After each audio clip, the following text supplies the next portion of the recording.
बिस्मिल्लाहिर्रहमानिर्रहीम। अस्सलाम वालेकुम। आप लोग कैसे हैं? उम्मीद करती हूँ कि आप सब ठीक ठाक होंगे और हर एक के घर में अल्लाह ताला खैरियत रखे। जैसा कि मैंने आपसे पहले कहा था कि इंशाअल्लाह ताला मैं रमज़ान से पहले आप लोगों को कुछ चीज़ें फ्रीज़र करना बताऊंगी, ताकि क्योंकि देखें रमज़ान होता है इबादत का महीना। कुछ लोग तो सिर्फ खाने वाली चीज़ों पे ज़्यादा ज़ोर देते हैं कि जी ये खाना है वो खाना है। खाना भी ज़रूरी है और दिल भी चाहता है कि अच्छी अच्छी चीज़ें हम खाएं, और क्योंकि काम रमज़ान में ज़्यादा बढ़ जाता है कि नहीं? काम बहुत बढ़ जाता है क्योंकि एक लिमिटेड टाइम में होता है कि मगरिब तक हर चीज़ तैयार कर लेनी होती है। इसलिए और वो महीना इबादत का भी होता है कि इबादत भी हमें करनी है, और वो भी टाइम पे करनी है कि नमाज अपने वक्त पे पढ़ना है, कुरान शरीफ अपने वक्त पर पढ़ना है। तो हमें उसके लिए ज़्यादा ज़रूरी जो है ना, खाना पीना अपनी जगह, लेकिन अपनी इबादत अपनी जगह। तो हम ऐसा कुछ करते हैं, हम सभी यानी ख़वातीन के उस अपने किचन की चीज़ें कुछ पहले से प्रिपेयर कर लेते हैं, ताकि हमें रमज़ान में थोड़ी सी सहूलियत मयसर आ जाए। क्योंकि देख काम बहुत ज़्यादा बढ़ जाते हैं, चीज़ें बढ़ जाती है, बर्तन बढ़ जाते हैं, बहुत ज़्यादा बढ़ जाते हैं। तो चलें आए, आज कुछ मैं आपको टिप्स दे रही हूँ, और कुछ अगर आपको ज़रूरत हो तो आप मुझसे पूछें, क्योंकि देखें मैं कापी पेंसिल तो देती रही हूँ, मैं अपने अंदाजे से बताती हूँ। तो देखें सबसे पहले तो आप ये करें कि चाट का मसाला बनाएं। चाट का मसाला, क्योंकि चाट फ्रूट चाट में भी डलती है, और क्या नाम है दही बड़ों में भी डलती है, चना चाट में भी डलती है। तो ये चाट सबसे पहले आप बना के और बोतल में भर के रख लें, और वाफिर मकदार में बनाएं कि तकरीबन आपका महीना भर चल जाए दो। तो उसके लिए आप ये करें कि धनिया लें और गोल मिर्च रेड वाली जो होती है वो लें, और काली मिर्च, ये होगी दो चीज़ें, ज़ीरा काफ़ी सारा, साबुत धनिया काफ़ी सारा लें, और काला नमक, आम नमक भी लेंगे, काला नमक भी लेंगे। इन सबको तवे पे रोस्ट कर लें। थोड़ा मिर्चियों को अलग कीजिएगा थोड़ी सी, कि वो अच्छी थोड़ी सी रोस्ट हो जाए, और फिर ये मसाले जात सारे बाद में थोड़ा सा कर लीजिएगा। क्या क्या चीज़ें? ज़ीरा ज़्यादा होगा, धनिया होगी, और काली मिर्चें होंगी। यही सब चीज़ें होती हैं ना, अगर कोई चीज़ मैं भूल रही हूँ तो आपको याद होगा, पहले भी मैंने बताया हुआ है। तो ये सब मिर्ची पहले अलग से रोस्ट करके प्लेट में रख लें, फिर ये चीज़ें रोस्ट करें, धनिया करें और ज़ीरा करें, ज़ीरा और धनिया एक साथ कर लें। फिर इन सबको मिक्सी के जार में पीसें, नमक शामिल करें और बोतल में भर के रख दें। ठीक है। अब समोसे के पर्स मैंने बनाने बताए थे आपको, वो आप बना लें, और अगर नहीं तो बने बनाए भी मिल जाते हैं। फिर उनके समोसे के आप, लेकिन आलू के समोसे 1-2 दिन से ज़्यादा नहीं रखिएगा। कीमे के बना लें, एक दिन कीमा भून लें और सब बना के और उनको फ्रीज़ कर दें डब्बे में करके। डब्बे या जो वो होती हैं ऐसे यूँ करने वाले पॉलीथीन के बैग जैसे होते हैं ना, उसमें कर दें आप। लेकिन आलू के बनाए तो 2 दिन से ज़्यादा नहीं रखिएगा, क्योंकि आलू पिचपिचे से हो जाते हैं। ठीक है, ये आपने कर लिया। अच्छा, अब मैंने चाट का मसाला तो आपको बता दिया। शरबत है ऐसी कि शीरा बना के रख लें आप, बोतल में भर के रख लें, क्योंकि शरबत हर घर में पिया जाता है, रोज़ाना पिया जाता है, लाजमी है दस्तरखान में शरबत। तो ये आप कर लें। ठीक है।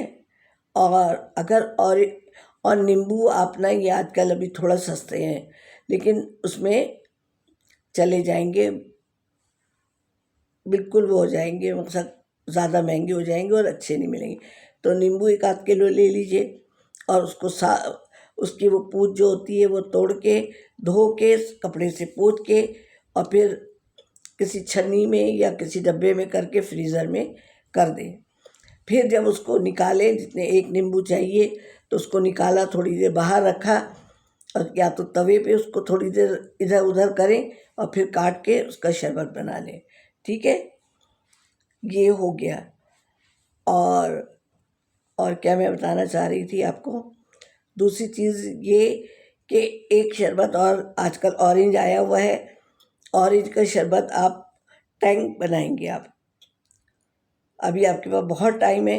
अब आप टैंक कैसे बनाएंगे कि ऑरेंज कम से कम 1 दर्जन ले लें, 8 ले लें, जो आप आराम से ले सकते हैं। उसका आपको निचोड़ा और जितना भी जूस निकला, 2 कप 3 कप, उसको छन्नी से छान लें कि उसमें कुछ और बीज बीज ना जाने पाए, बीज जाएगा तो कड़वा हो जाएगा। ठीक है, और कुछ लोग तो उसके छिलके भी डालते, छिलके फिर कड़वे हो जाते। अब आपने जितना वो है ना, उतनी ही चीनी डाली, उसको पकने के लिए चढ़ा दिया, बल्कि थोड़ी सी ज़्यादा ही डाल लें। जैसे 2 कप अगर जूस निकला है तो 3 कप शुगर डाल दें और उसको पकने चढ़ा दें। अब वो पक गया तो उसको ना, अब वो देखेंगे जमने वाला हो रहा है ना, तो पक के पता चल जाता है कि अब जमने वाला। फिर उसको स्टील की थाली में ऐसे जमा लें, जैसे हम लोग हलवा वलवा जमाते हैं ना, थोड़ी देर उसको रहने दें पंखे वंखे के नीचे। एक थाली में आ जाए, 2 में आ जाए, स्टील के बर्तन होते हैं ना, उसमें कर लें। फिर उसको क्या करें, जब वो सूख जाए तो उसको ज़रा से छुरी के से ऐसे ऐसे कर लें, वैसे नहीं निकलेगा क्योंकि हम कोई ग्रीस वगैरह नहीं कर रहे हैं उसको। अब वो कर लें, दूसरे दिन या उसी दिन शाम तक सूख जाए वो, क्योंकि पतली लेयर होगी। फिर उसको कूट के मिक्सी के जार में साफ़ करके पाउडर ऐसा बना लें और बोतल में भर के रख दें। कोई साफ़ सी बोतल लें, कोई टैंक की हो, उसी में रख लें, और बस आपने अगर 1 गिलास बनाना है तो 1 चम्मच डाला और हिला लिया, टैंक तैयार है। ठीक है, आज के लिए मेरे ख्याल में कितनी देर हो गई भाई, तो इतना काफ़ी है। और नींबू का भी तरीक़ा मैंने बता दिया है। और इसी तरह से लहसुन अदरक आप पीस के प्लास्टिक की बोतलों में रखें, लहसुन अलग रखें, अदरक अलग रखें, और जब आपको खाना पकाना हो तो उस वक़्त उससे पहले ही बाहर निकाल के रख दें, क्योंकि फ्रीज़र में हो गया तो जम जाता है वो। थोड़ा सी देर निकाल के रखेंगे फिर आराम से निकल जाएगा। लहसुन अदरक, और एक चीज़ फिर और बता दूँ जो लाजमी है, कि आप हरा धनिया, पुदीना, 2 4 6 लहसुन के जवे, ज़ीरा पिसा हुआ डाल लें, और वो कम से कम पुरानी कोई आपके पास ट्रे हो क्यूब्स की, वो उसमें डाल के क्यूब्स रख लें आप, मकसद उसको चटनी जैसी बना लें। हरा धनिया, पुदीना, ज़ीरे, और क्या नाम है, ये 3 4 चीज़ें, हरी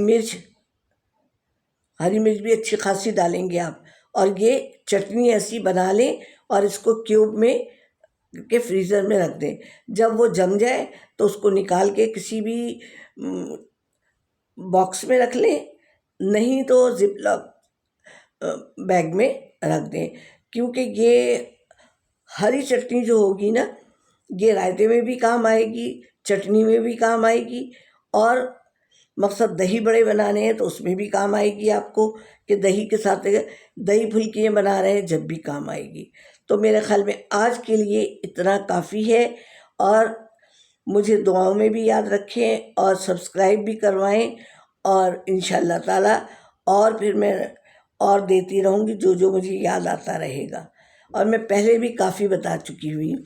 चटनियाँ मैंने बहुत बताई हुई हैं, मुख्तलिफ़ अक़साम की चटनी बनाई हुई है। और अगर आपको और चाहिए तो आप मुझसे वो कीजिए, मैं वैसे भी बताती रहती हूँ बीच बीच में। तो फिर मुझे दुआओं में याद रखें, सब्सक्राइब भी करेंगे, लाइक भी करेंगे। फिर नानी को इजाज़त, अगली वीडियो तक के लिए अल्लाह हाफ़िज़।